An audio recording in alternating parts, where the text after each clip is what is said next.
start with that developing story. The ANC National Working Committee reaffirming its support for the resolution that requires members who've been charged with corruption to step aside. The National Working Committee meeting yesterday ahead of a special NEC meeting over the weekend. The committee saying it discussed the resolution that would require officials, including the Secretary-General, Ace Makashile, to temporarily stand down from their positions until he is cleared of corruption charges against him. The National Working Committee saying they firmly believe that the resolution must be adopted at the NEC meeting this weekend. This would appear to mean that those who have not stepped aside but face corruption charges will now receive letters of suspension. There's been a series of important developments around Eskom and corruption, not just that Matsela Koko testifying again at the Zondo Commission, also a decision in the High Court sitting in Tshwane today awarding the Special Investigating Unit a restraint order involving around 1.4 billion rand against former Eskom executives and former contractors at Tubular Construction Projects. Then there's that series of revelations from News 24 breaking yesterday about the sheer extent of corruption at Eskom in the past. Professor Mark Swilling's been a major part of the study of state capture. He's the author of the book Anatomy of State Capture and the Professor of Sustainable Development at the School of Public Leadership at the University of Stellenbosch. Professor Swilling, good afternoon to you and thanks for your time. It seems if you look at the size and financial scale of Eskom, the scale of the reporting and alleged corruption, it's frankly only now we're beginning to understand what's happened there.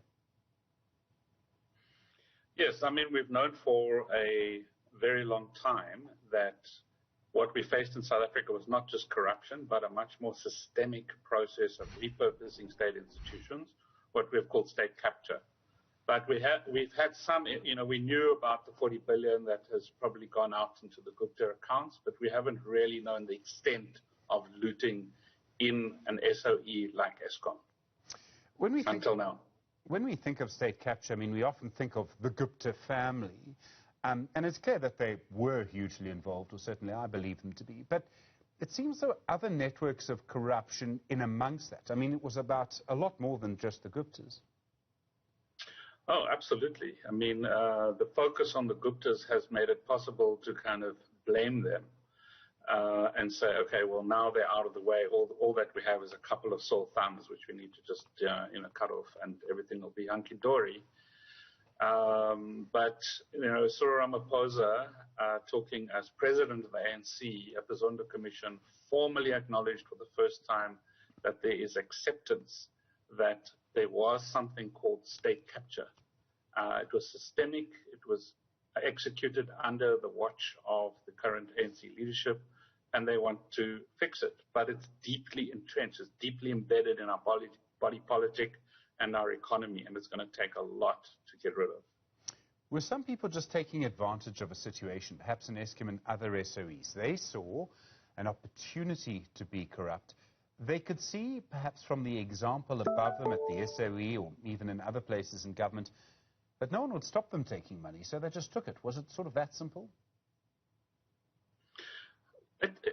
Yes and no. I mean, there were organized networks like the Guptas, like Basaza, and various other networks that have been revealed by the Zondo Commission. But in the book, The Anatomy of State Capture, that we're going to still bring out, we talk about rackets and the way in which racketeers assembled believable lies in order to enroll people, either coercively or non-coercively, into the structuring of very sophisticated networks for organizing the looting process. And these rackets is what we need to get close to and understand, because unless we get to the root of these behavioral conditions that makes the legitimation of looting possible, we're not really going to get rid of this disease.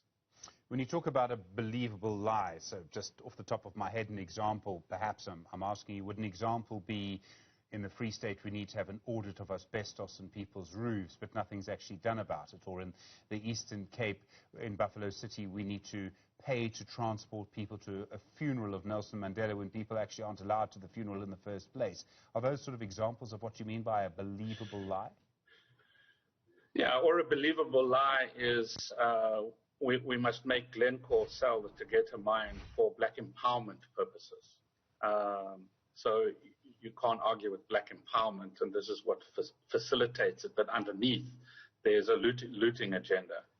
And there are many other examples. It might also be at a very simplistic level in an organization where an honest person is intimidated just to keep quiet.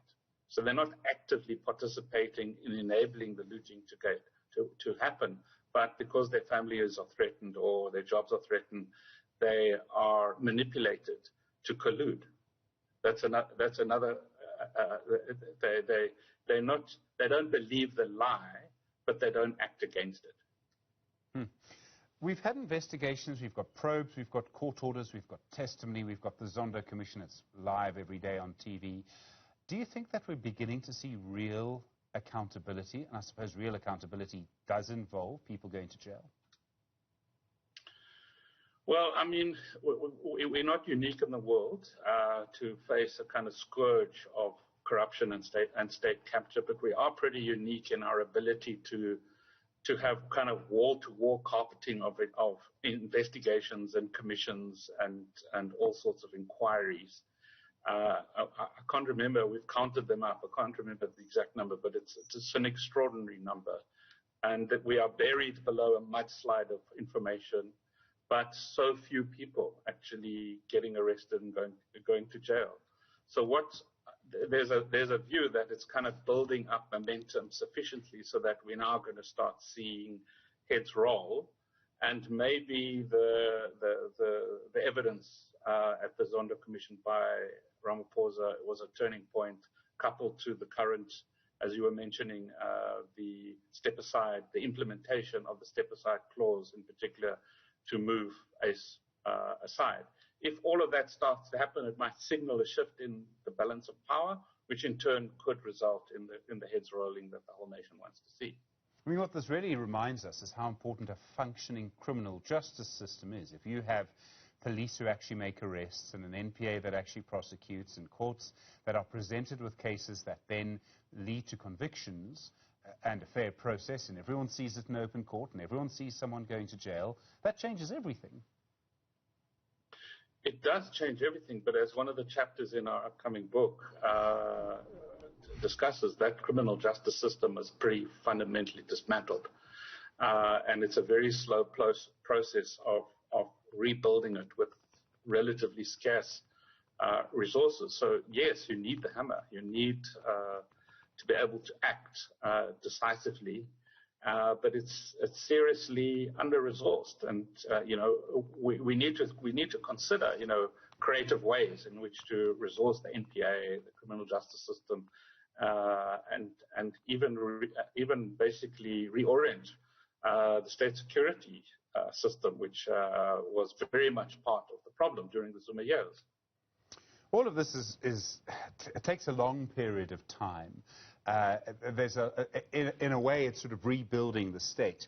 And we think of state capture as this sort of grand thing happening in Tshwane, Pretoria, where in fact it's probably happening in different places. It's happening in local councils in some ways. Believable lies will be sort of used everywhere.